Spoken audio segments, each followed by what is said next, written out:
नमस्कार, स्वागत आहे आपलं ॲडव्होकेट नरेंद्र माधव या चॅनलवरती। मागच्या काही भागामध्ये आपण समता संस्कार शिबिरचे व्हिडिओ बघितलेले आहेत। आजच्या भागामध्ये आपण संस्काराचं महत्त्व समतेच्या माध्यमातून विशद करणार आहोत आणि समता संस्कार शिबिराच्या अंतर्गतमध्ये माणुसकी किती आवश्यक आहे आणि माणुसकी आवश्यक असताना आपल्याला आपल्या जीवनामध्ये आपल्या हृदयामध्ये असणारी माणुसकी सदैव जागृत ठेवायची आहे आणि माणूस म्हणून सर्वार्थाने आपल्याला चांगलं जीवन जगायचं आहे। तत्पूर्वी मित्रांनो, चॅनल आपल्याला आवडत असेल तर नक्की लाईक करा आणि सबस्क्राईब करा, कारण या चॅनलला लाईक केल्याने सबस्क्राईब केल्याने आपल्याला समतेच्या संस्काराच्या मार्गाने चालता येईल, त्याचबरोबर कायद्याच्या मार्गाने चालता येईल। कारण या चॅनलच्या माध्यमातून आपल्याला कायदेविषयी माहिती तर भेटतेच, त्याचबरोबर समता संस्कार शिबिर एक चांगला माणूस बनण्यासाठी संस्काराची आवश्यकता असते आणि ते संस्कार आपल्याला या चॅनलच्या माध्यमातून भेटेल। त्यामुळे नक्कीच तुम्ही या चॅनलला लाईक कराल, सबस्क्राईब कराल अशी अपेक्षा बाळगायला आपल्याकडून हरकत नाही। मित्रांनो, सध्याचा काळ हा खूप आधुनिक विज्ञान तंत्रज्ञानाचा काळ आहे आणि अशा काळामध्ये माणूस प्रचंड पद्धतीने बदलू पाहत आहे किंवा बदलत आहे। किंबहुना हा जो बदल आहे जो नैसर्गिक जरी असला तरी माणसाने हा बदल भौतिकदृष्ट्या स्वीकारला जरी असला तरी देखील माणसाने मानसिकदृष्ट्या हा जो बदल स्वीकारला आहे त्याची सायंटिफिकली किंवा वैज्ञानिक दृष्टिकोनातून माहिती घेणं अपेक्षित असतं। हा जो बदल झालेला आहे हा बदल माणुसकीच्या दृष्टीने जर विचार केला असता तो कुठेतरी माणसाला विचार करायला प्रवृत्त करत आहे। कारण सध्याच्या युगामध्ये माणसा हा माणसापासून दूर जात आहे असं दुर्दैवाने आपल्याला बघायला भेटत आहे की माणुसकी कुठेतरी अटक चाललेली आपल्याला दिसत आहे। ही अटक चाललेली माणुसकी आपल्याला थांबवायची असेल तर आपल्या मनामध्ये असणारं, हृदयामध्ये असणारं माणसाबद्दलचं असणारं प्रेम आपल्याला सदैव जागृत ठेवावं लागेल। मग ते कसं जागृत ठेवायचं तर त्यासाठी आपल्याला जे आदर्श संस्कार आपल्या जीवन मूल्यामध्ये, आपल्या धर्मशास्त्रामध्ये किंबहुना आपल्याला आपल्या राज्यघटनेमध्ये लिहून दिलेले आहेत, त्या सिव्हिलियन्स लॉ मध्ये जे काही नागरिकाचे कर्तव्य आहेत त्या प्रत्येक कर्तव्याचं पालन करून एक आदर्श नागरिक बनण्याकडे आपण आपली वाटचाल करूया।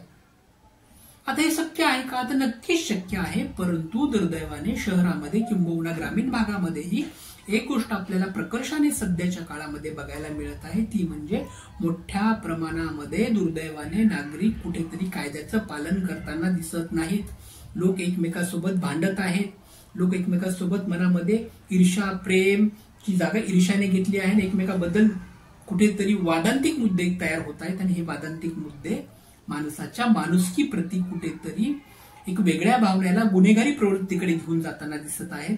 ही जी प्रवृत्ती आहे ती माणसाला माणुसकीची प्रवृत्ती दिसत नाही तर ती कुठेतरी अघोरी अशी राक्षसी प्रवृत्ती होताना आपल्याला बघायला मिळत आहे।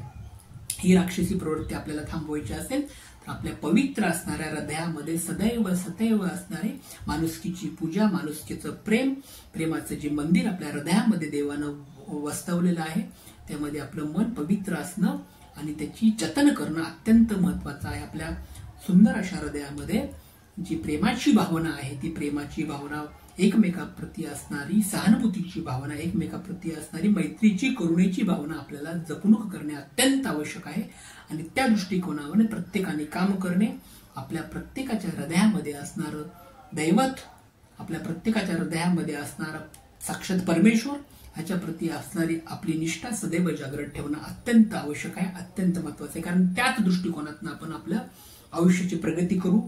म्हणून माणुसकीचा पहिला पाया जो आहे तो समता संस्कार शिबिरेमध्ये आम्ही सांगत असतो की आपल्या हृदयामध्ये असणारी माणुसकी सदैव जिवंत ठेवा, आपल्या हृदयामध्ये असणाऱ्या माणुसकीचा सदैव पुरस्कार करा, त्यामध्ये कशी आपली माणुसकी वाढता येईल, त्या माणुसकी कशी रुजवता येईल, माणूस माणसापासून दूर जाता कामा नये, माणसाने माणसांशी सदैव प्रेमाची भावना ठेवली पाहिजे, नीतिमत्ता नेहमी चांगली निष्ठा ठेवली पाहिजे आणि त्याचबरोबर कुठेतरी माणसाने माणसाच्या हृदयामधली असणारी प्रेमाची भावना सदैव जागृत ठेवून त्याप्रती आपलं दायित्व पण जागृत ठेवलं पाहिजे आणि मगच आपण स्वतःची प्रगतीचा विचार केला पाहिजे। आणि असंही सांगता येतं भौतिकदृष्ट्या जर तुम्ही दुसऱ्यांच्या बद्दल चांगले विचार करत असाल तर तुमचं सुद्धा चांगलं होत असतं। म्हणूनच हृदयामध्ये असणारा परमेश्वर साक्षात तुमचा विचार करत असतो की तुम्ही कशा पद्धतीने दुसऱ्यांबद्दल सकारात्मक चांगले विचार करतात, त्या दृष्टिकोनातून तुमची असणारी प्रगती अवलंबून असते।